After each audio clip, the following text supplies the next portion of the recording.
Salut tout le monde, bienvenue sur la chaîne encore. Nouvelle vidéo, aujourd'hui je prépare ma petite LC Racing EMB1 pour une petite compétition. Et on va regarder en fait la garde au sol. Donc aujourd'hui un petit tuto sur la garde au sol, comment moi je fais pour gérer tout ça, ok, en fonction de la piste, ok. Donc je vais rouler d'abord sur une piste que je connais. Il y a un peu de boss, mais pas trop, on va dire. C'est pas une piste plate, ok. Il y a quelques boss, voilà. Donc, premièrement, garde au sol, c'est déjà un facteur important du comportement de la voiture. Ok. Si vous faites de la piste, ce qu'il faut savoir, c'est ça, c'est que plus la garde au sol est faible, donc la voiture est basse, ok, plus la voiture pourra aller vite en virage. Ok, car la prise de roulis sera assez faible, on va dire quoi. Donc, si vous roulez en piste, il faut vraiment diminuer le plus possible la garde au sol, euh, en évitant bien sûr que s'il y a des bosses, en évitant que le châssis bien sûr touche le sol s'il y a des bosses quoi. Voilà. Ok, donc voilà. Moi, je vais vous montrer comment je fais ma méthode. C'est peut-être pas la bonne, mais bon. Elle marche pour moi, pour cette voiture. Voilà, donc j'ai choisi cette voiture, un 14e LC Racing, c'est une de mes voitures préférées.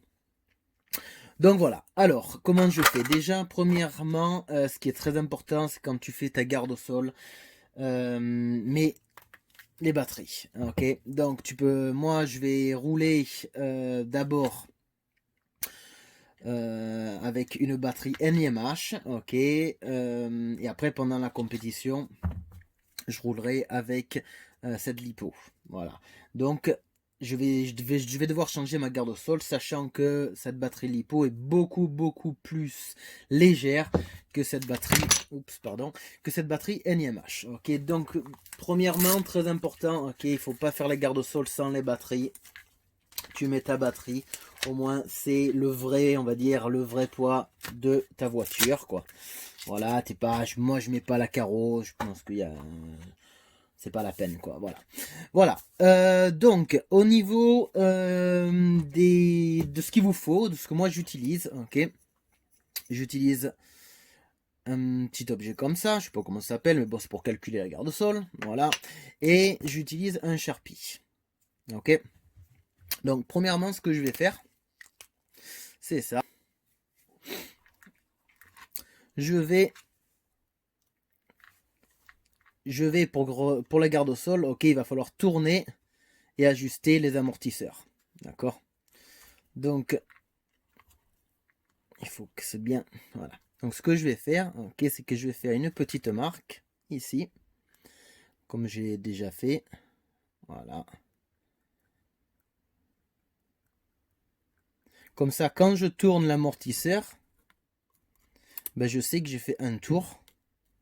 On va le faire. Voilà. Voilà. Un tour. Un tour. Voilà. Deux tours. Trois tours. Voilà. Et je peux le faire pareil de l'autre côté. Donc là, on va remettre.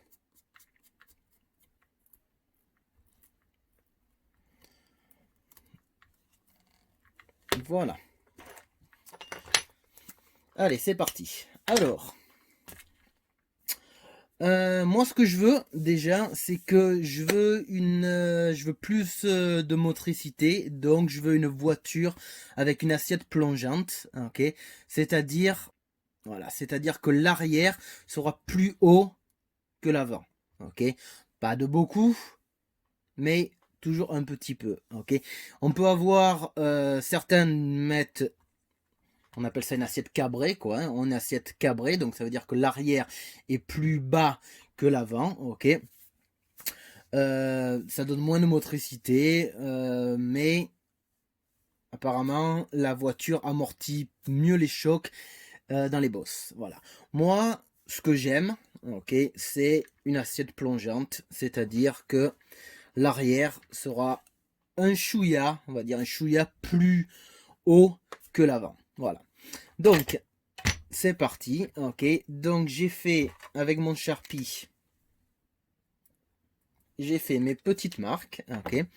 Et je vais commencer à ajuster en fait les amortisseurs. Alors, je tourne. 1, 2, 3, 4, 5, 6 et 7. Voilà, cette tour-là, je vais faire pareil de l'autre côté.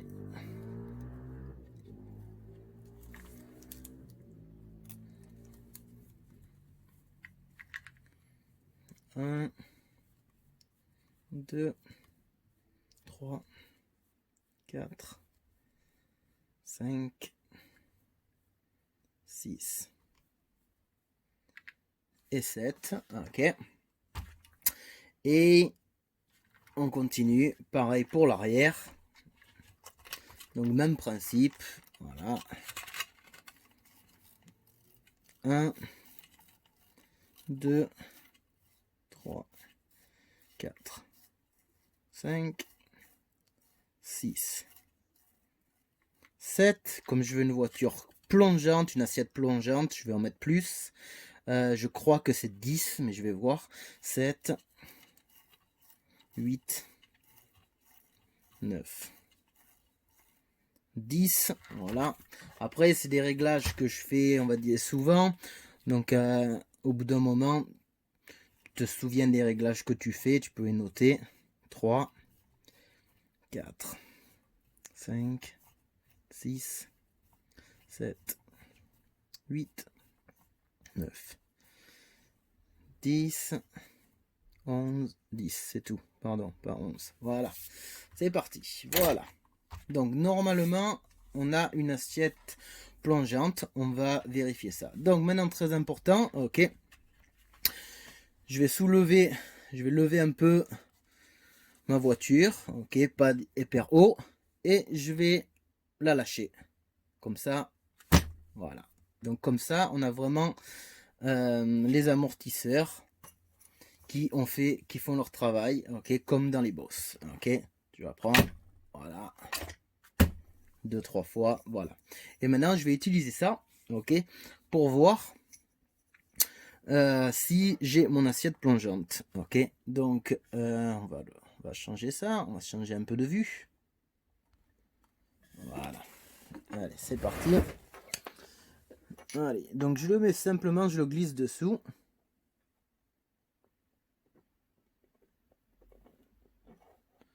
Voilà, on va dire que c'est... Donc c'est du 22. Ok. J'ai du 22 à l'avant. Ok. On va voir à l'arrière ce que ça donne.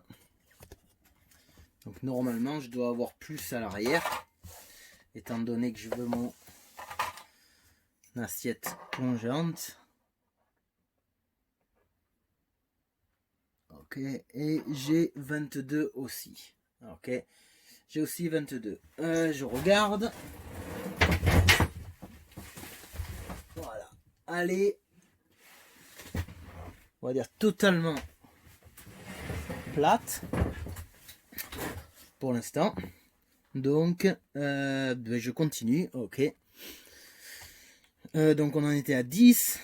Donc, 11. 12. 13. Voilà. 11. 12. 13. Tu continues à régler les amortisseurs. Ok. Et tu fais pareil. Voilà. La voiture se repose. On a toujours 22 à l'avant. Voilà. Et 24. Ok. À l'arrière. On regarde. Voilà. Ouais. Ça va beaucoup mieux. Voilà l'assiette. Je sais pas si vous allez voir. Si je vous mets comme ça, je sais pas si on voit bien, ok, mais on voit, moi je vois, ok, c'est plongeant un tout petit peu, on verra le comportement de la voiture, ok, sur la piste. Mais voilà, ok, donc c'est comme ça que moi je fais ma garde au sol, ok, et voilà, ok. Allez, merci d'avoir regardé, et à plus les gars, ciao ciao.